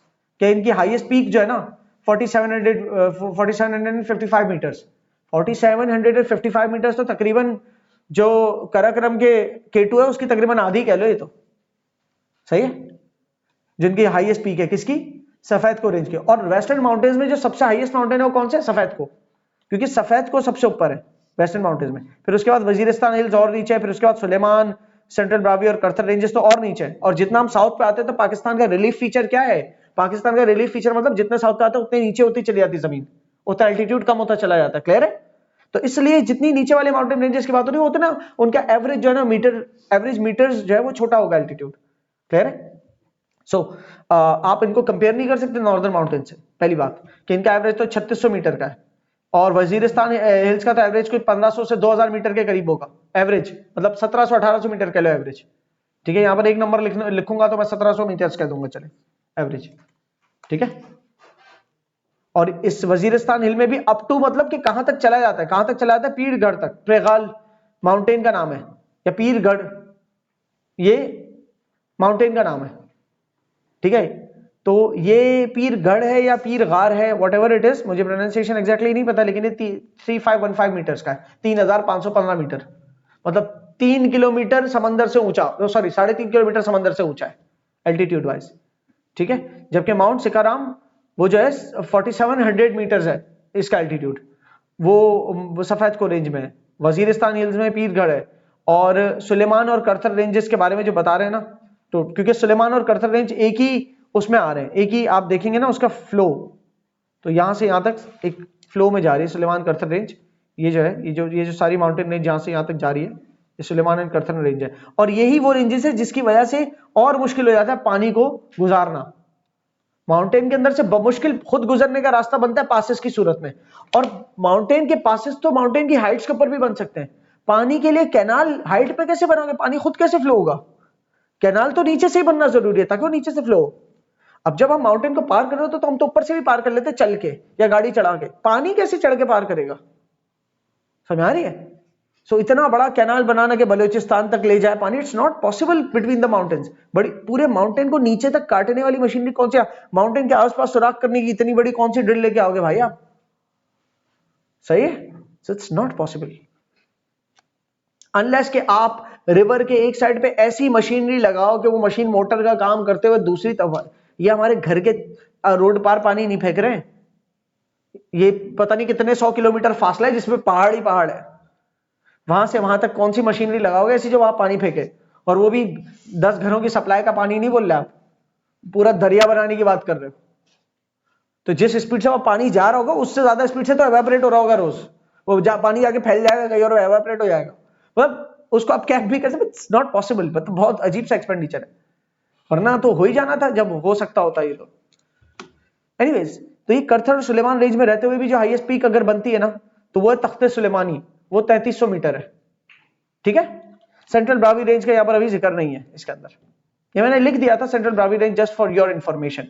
ठीक है, ये 3 कॉलम है, तो मतलब ये 3 कॉलम आपके वेस्टर्न माउंटेन्स के हैं। तो जैसे नॉर्दर्न माउंटेन्स के आपने फीचर्स पढ़े, उनको एक एक को मैंने डिस्क्राइब कर दिया, इसके आप खुद पढ़ सकते हैं। इसके थोड़ी बहुत बातें हो सकती है, क्लाइमेट की बात करें अगर, तो क्लाइमेट क्या होगा इसका, खुश्क है, सिवाय आप इस तरफ की बात करें अगर, जो बिल्कुल वेस्टर्न माउंटेन्स में वो जो केपीके की तरफ बलूचिस्तान मिल रहा है, केपीके और बलूचिस्तान जहां पर मिल रहे हैं उस तरफ अगर कोई माउंटेन्स की बात करें जो सफेद को रेंज है, वो इतनी हाइट पे है कि वहां पर आप कह सकते हो वहां पर जो है कोल्ड और बर्फ होगी, और वो बर्फ पिघलती होगी और वो किसी किस्म का रिवर स्ट्रीम बन जाता होगा। लेकिन उसके अलावा ज्यादातर यहाँ पर जो है ना वो खुश्की है, और रिवर स्ट्रीम्स है भी तो वो कौन सी है, वो बारिश से बने हुए रिवर्स टाइप के हैं, वो कोई पहाड़ों का पानी नहीं आ रहा वहां पर, या इनमें भी कहीं कुछ ऊंचे पहाड़ों पे कुछ बर्फ मतलब पानी बरस के थोड़ी जम भी गई तो वैसी नहीं जमेगी जैसे ग्लेशियर्स होते हैं।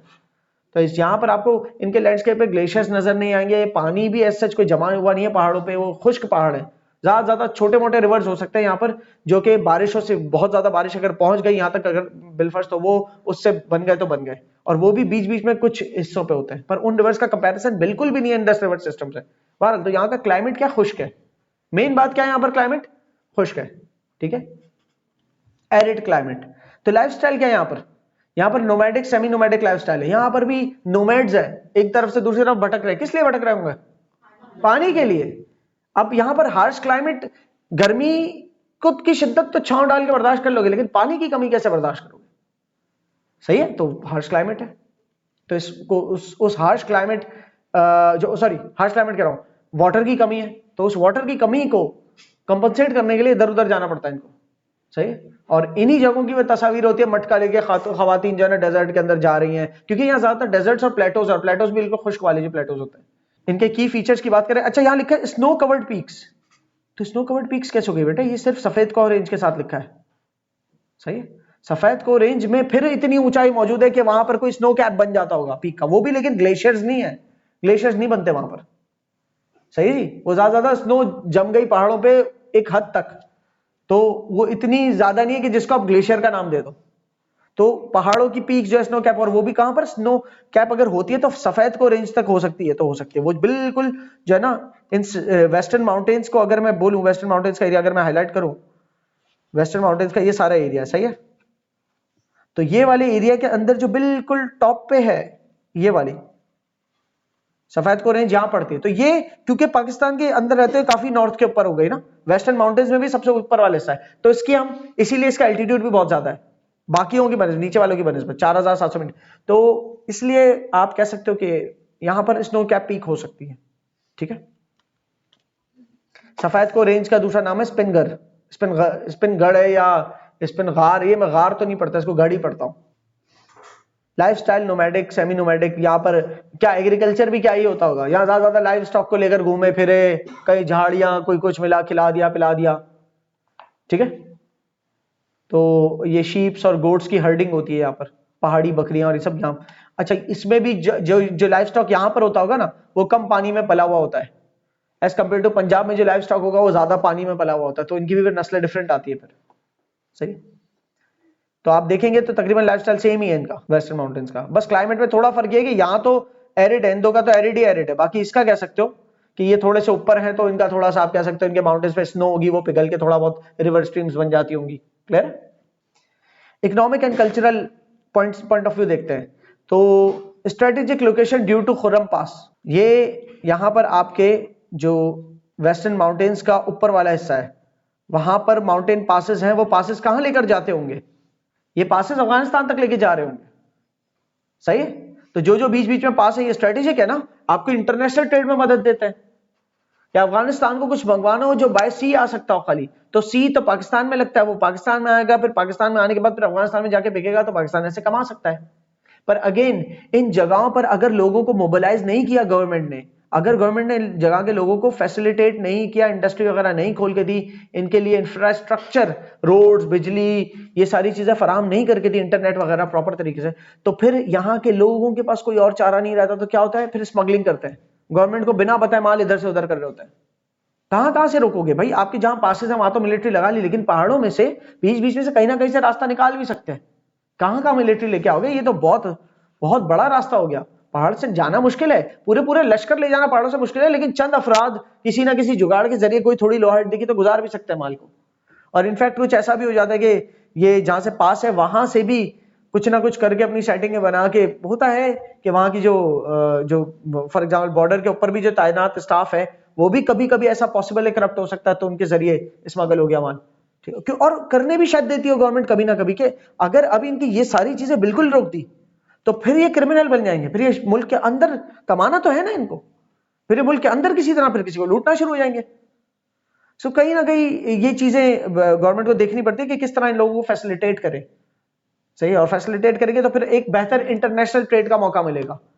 सही, अच्छा फॉर एग्जांपल इसके अंदर एक और भी मुश्किल बात यह है कि लेट्स सपोज कि अफगानिस्तान बहुत सालों से वॉर के अंदर रहा, वॉर सिचुएशन में जब रहती है कंट्री तो उसकी इकोनॉमी इतनी स्ट्रांग नहीं होती, जब अफगानिस्तान की इकोनॉमी इतनी स्ट्रांग ना हो तो कितने सारे अफगान जो है इन्हीं रास्तों के जरिए पाकिस्तान में आ गए होंगे, जिनको कहते हैं अफगान रेफ्यूजीज, अफगान रेफ्यूजीज।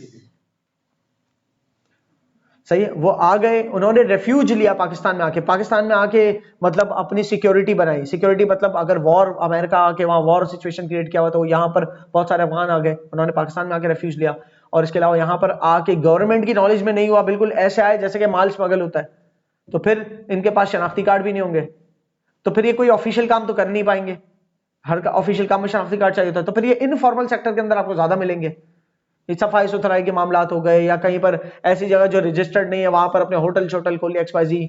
ठीक है, या कुछ अफगानिस्तान से बिना ड्यूटी के कुछ माल लाने में मदद कर दी, ईरान से बिना ड्यूटी के अंदर कुछ माल लाने की मदद कर दी, बिना ड्यूटी मतलब जब गवर्नमेंट की बॉर्डर्स के, जब मुल्क के बॉर्डर्स के अंदर माल घुसता है ना, तो घुसता है कस्टम्स से पास होके, और कस्टम्स क्या करती है, उस माल के ऊपर ड्यूटी लगाती है कि गवर्नमेंट को उस माल के ऊपर कितना पैसा जाएगा।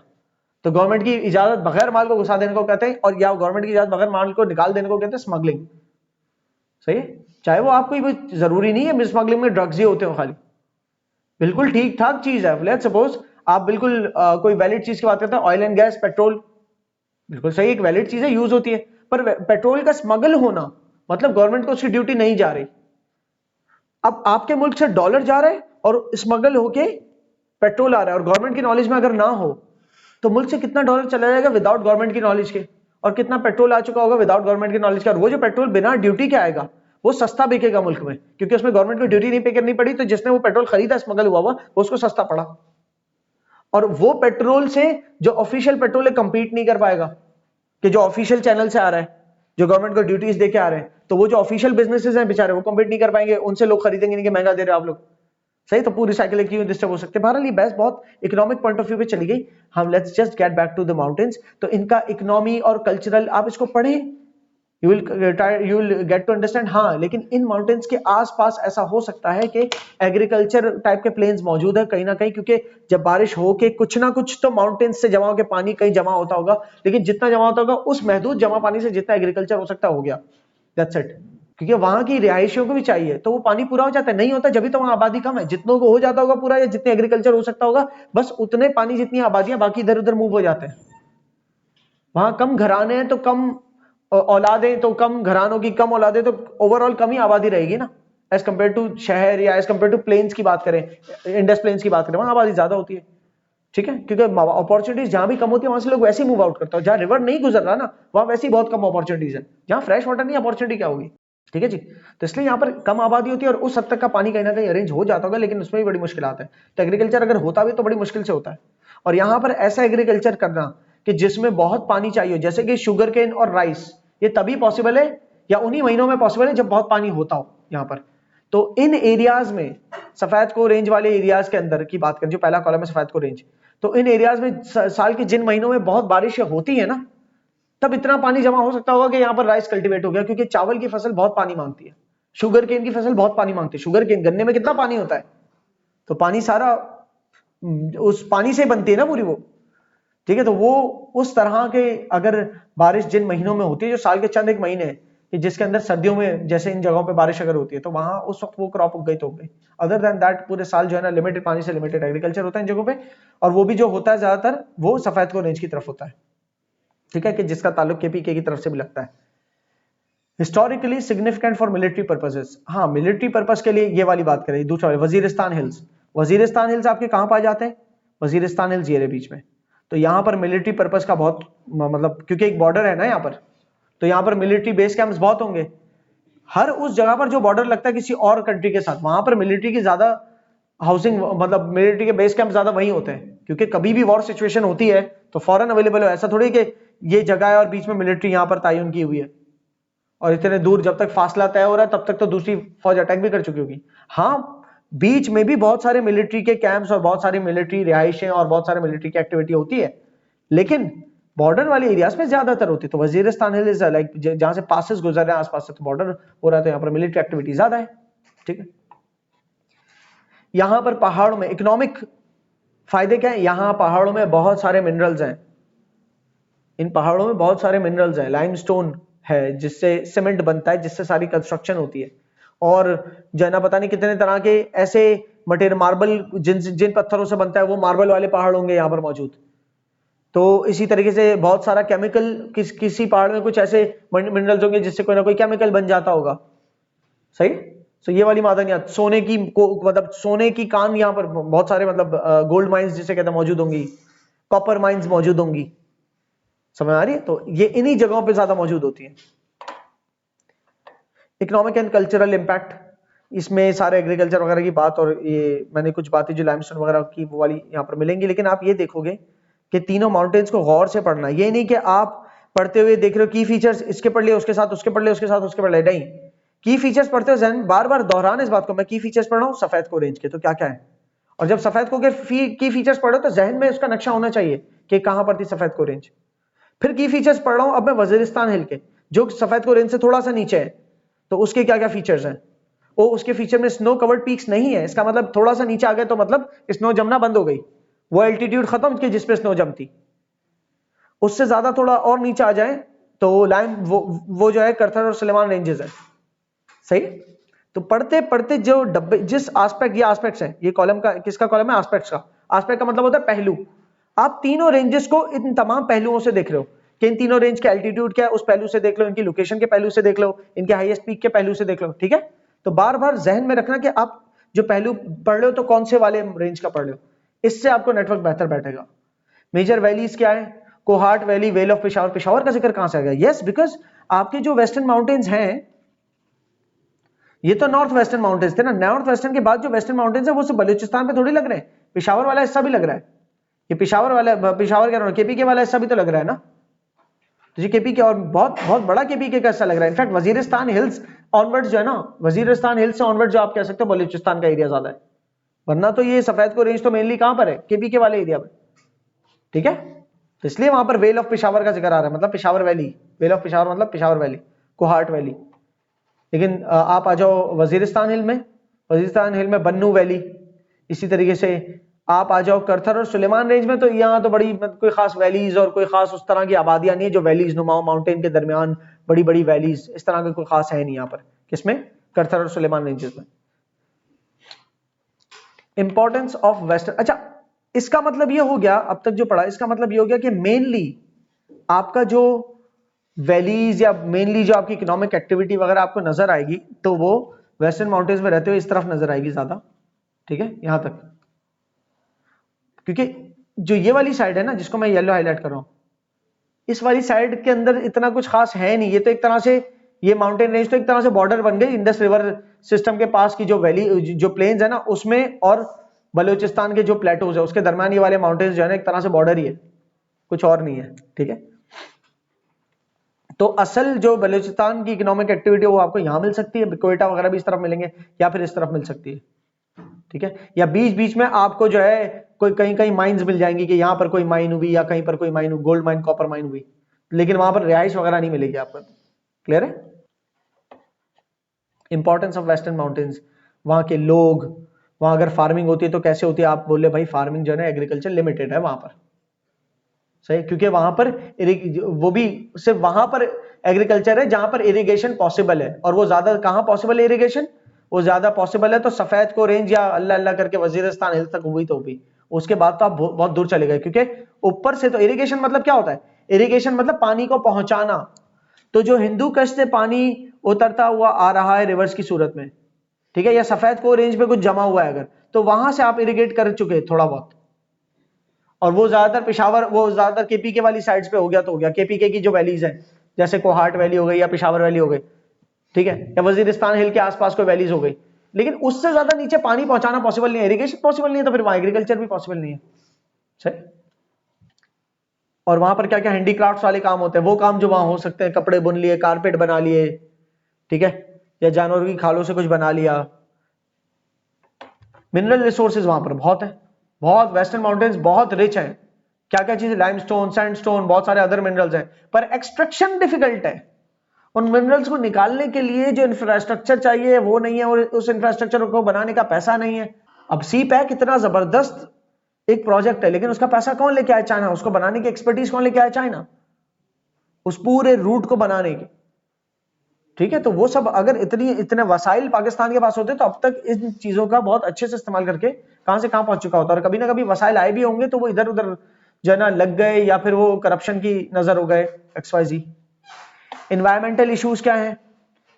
डिफॉरेस्टेशन। अब यहाँ के लोग जो है वो अपना कुछ ना कुछ गुजर बसर करने के लिए वहां जितना भी कोई फॉरेस्ट है तो वो काट वाट के लकड़ी बेच देते हैं, या फिर अपने गाय बकरी भैंस तो नहीं बोलूं, गाय बकरी बोल दूं बहुत हो गया, तो उनको चरा रहे हैं अगर यहाँ पर, तो क्योंकि यहाँ एग्रीकल्चर तो ऐसा है नहीं, तो जो भी अगर एरियाज में कहीं घास फूस मिल रहा है, कहीं थोड़े बहुत दरख्त मिल रहे हैं, साल में कभी ना कभी बारिश तो होती होगी, तो वो जो बारिश होने से, क्योंकि डेजर्ट में होती है पूरे साल में आधी बाल्टी जितनी बारिश, लेकिन ये जो है ये तो मतलब है तो फिर भी प्लेटो वाले रीजन्स को, इनके भी सीजन होते हैं बारिश के, तो उन बारिश से कुछ ना कुछ तो दरख्त वगैरह को जान मिलती होगी, कुछ पौधे तो उगते होंगे, तो लेकिन वो एनिमल्स को वहां चराते हैं ना जो, तो उससे वो पौधे खा जाते हैं, इसे कहते हैं ग्रेजिंग। एनिमल को चरा, जो बच्चों बकरों भेड़ बकरों को चराते हैं ना, इसे कहते हैं ग्रेजिंग। लेकिन यहाँ पर ओवर ग्रेजिंग हो जाती है, कोई और सोर्स ही नहीं है जानवरों के लिए, ठीक है, तो जानवरों के फूड नहीं है कहीं और से, तो फिर ये ओवर ग्रेजिंग का मतलब उन्हीं जो भी छोटे मोटे पौधे बेचारे दरख्त भी नहीं बनते इतने में जानवर खा जाते हैं उनको, और फिर वो उन्हीं जानवरों को कहीं ना किसी मंडी लाके बेच देते हैं, ठीक है, या उनका दूध इस्तेमाल करना होता है, तो जानवरों को खुराक तो देनी है ना। तो ये जो भी छोटे मोटे प्लांट्स उगते भी है ना इन बलूचिस्तान, इन वेस्टर्न माउंटेन्स वाली, बलूचिस्तान इसलिए बार बार बोल रहा हूँ, वेस्टर्न माउंटेन ज्यादातर बलूचिस्तान में, तो इन माउंटेन्स पे जो भी थोड़ा बहुत उगता भी है तो वो जो है ओवर ग्रेज हो जाता है, ग्रेजिंग हो जाती है उसकी। वाटर स्कार्सिटी है, पोल्यूशन है। अच्छा, यहाँ पर पोल्यूशन, जितनी भी आबादी अगर रह भी रही है तो प्रॉपर डिस्पोज ऑफ तो नहीं कर सकती कुछ भी, वो ऐसे ही बिखरी हुई है, या कोई किसी किस्म की इकोनॉमिक एक्टिविटी हो रही है, कोई फैक्ट्री लगी हुई है, तो उसको भी कोई खैर खबर नहीं है कि कितना हम धुएं से गंदा कर रहे हैं इस एनवायरनमेंट को, क्योंकि वहाँ इतनी आबादी है नहीं तो उनको इतना प्रॉब्लम है नहीं। तो पोल्यूशन भी बहुत होता है। पानी की वैसी किल्लत है, जब पानी की किल्लत होती है तो क्लीन भी नहीं हो सकते ना, पानी क्लीन करने के लिए बहुत जरूरी है। आप डोमेस्टिक लिविंग जो आपकी है वो क्लीनली नहीं होगी जब तक पानी की कमी है, क्योंकि जितनी सैनिटाइजेशन है, चाहे वो बर्तन धोना, इंसान का नहाना धोना, सब कुछ वो क्लीन वाटर से है, घरों को धोना सब, तो ये चीजें मौजूद, ये वाटर ना होने की वजह से भी पोल्यूशन रहता है वहां। एरिड कंडीशन है, मतलब क्लाइमेट कैसा है, खुश्क, ठीक है, तो रीफॉरेस्ट करना भी बहुत मुश्किल है इसको। डिफॉरेस्टेशन हो गया मतलब फॉरेस्ट खत्म हो गए, फॉरेस्ट को दोबारा लगाने को कहते हैं अफॉरेस्टेशन या रीफॉरेस्टेशन। अफॉरेस्टेशन बोलो, या फिर रीफॉरेस्टेशन, ठीक है, इसका मतलब फॉरेस्ट दोबारा लगाना। डिफॉरेस्टेशन मतलब फॉरेस्ट खत्म करना, लेकिन यहां पर फॉरेस्ट दोबारा लगाना भी आसान नहीं है। क्यों? पानी ही नहीं है। अल्लाह अल्लाह करके बारिश होकर थोड़े पौधे उगते, इतने में बकरे चढ़ जाती, तो फॉरेस्टेशन बड़ी मुश्किल है।